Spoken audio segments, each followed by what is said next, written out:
Most buyers shop online and request showings of homes, but nobody ever takes the time to walk them through the buying process. I created this video specifically to save you time, frustration, and make sure you're knowledgeable and comfortable about the entire process. The first step of the process is finding a reputable realtor and team to assist you. We are Zillow's trusted team in this area, and we can help you with literally any home on the market that you see. It's very important to really know exactly what your must-haves and non-negotiables are in a home.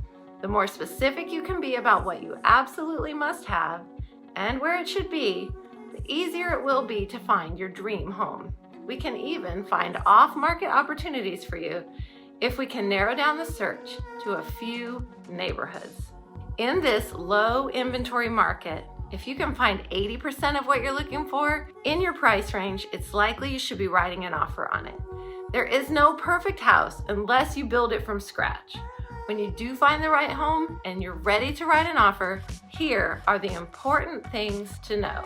All the contracts are as is with the right to inspect. This means the seller is not obligated to fix anything, but you're not obligated to buy the property.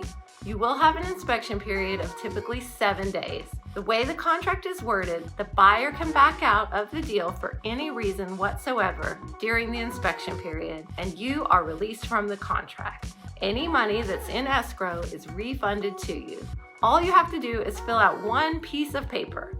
It's called a release and cancellation, and you're out of the deal. No questions asked. This means there is no risk to you in putting in an offer if you think you like a home. You can wait until the very last day and just get cold feet and still get out of the deal. So there really is no risk in writing an offer on a property. When you put an offer on a property, the seller can either accept, reject, or more than likely give you a counter offer at a different price. You can go back and forth a few times over price and terms, but there is nothing locking you into the deal or forcing you to accept the seller's price if you're not comfortable. The offers really are no risk.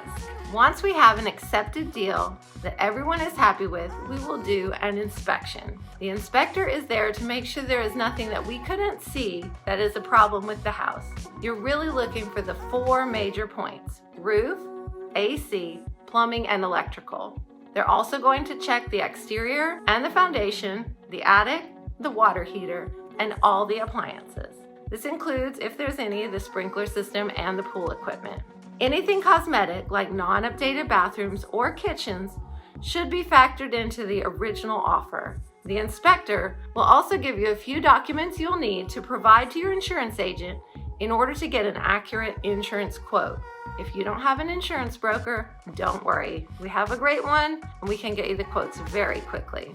If anything comes up that we didn't know about or that you want addressed, you can negotiate with the seller to fix it or to give you money so you can fix it yourself after closing. We usually recommend getting a credit, which is where the seller gives you money to fix it and having it fixed by people you trust after you close. The seller is going to be incentivized to do it cheaply and quickly, and you, as the new buyer, will likely want it done properly. If for some reason we can negotiate credits or repairs that you are happy with, you can cancel the deal and get your escrow money back. Unfortunately, you won't get the inspection money back, which will likely be between $500 and $700. The next out that you have as a buyer is your mortgage contingency period. This is the time period that everyone agrees in the contract for your mortgage to be done, if you're getting a mortgage. If for some reason you don't get approved for the mortgage during the time period, you can get a denial letter and get out of the deal again. Not much risk. So by being fully underwritten up front, you know there will be no surprises, and you'll know exactly how much your mortgage payment will be up front. You will need the approval letter to submit an offer anyway, and it makes the process so much less stressful to get this done first. Working with a reputable lender can make all the difference.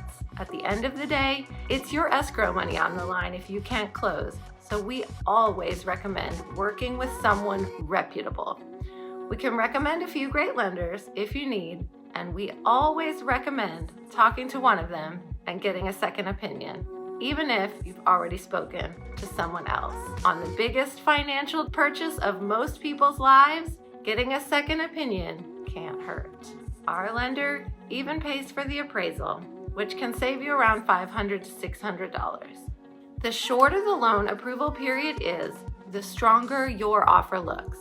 That's why it's super important to get fully underwritten and approved, not just pre-qualified, before shopping for homes. This will allow you to write a stronger offer, or potentially even a cash offer, even though you're getting a mortgage. By being able to write a stronger offer, you're more likely to get your offer accepted in a multiple offer situation, and more likely to be able to negotiate a better deal. If there are 3 similar offers and one is cash or the mortgage can be done in less than 1 week, the seller is obviously going to be more inclined to take that one, even if it's not necessarily the highest price, because it's a more certain deal. After the inspection, the mortgage company will order the appraisal. This is an independent, trained third party whose job it is to make sure you're not overpaying. If for some reason the appraiser says that the home is worth less than what you had agreed to pay, the seller can come down to the appraised value, but you won't be forced to overpay. If the appraisal comes in low, you can cancel the deal and get your money back if the seller doesn't agree to come down to that price. Again, this takes the risk off of you of overpaying for a home. And finally, after all that, it's just paperwork behind the scenes, making sure the home doesn't have any legal issues on title or with permits, and it's mostly a waiting game. We're here to make sure this complex process happens on time and smoothly. There are a lot of important dates in this contract, and it's very different from how it's done in many other states. Just because you've bought a house before, even in Florida, doesn't mean that's how it's still being done today. I hope this video answered any questions you had and explained the process. If you have any more questions, you can always reach out to me at any time, and I'm happy to answer them for you. I look forward to helping you on your home buying journey. Talk to you soon.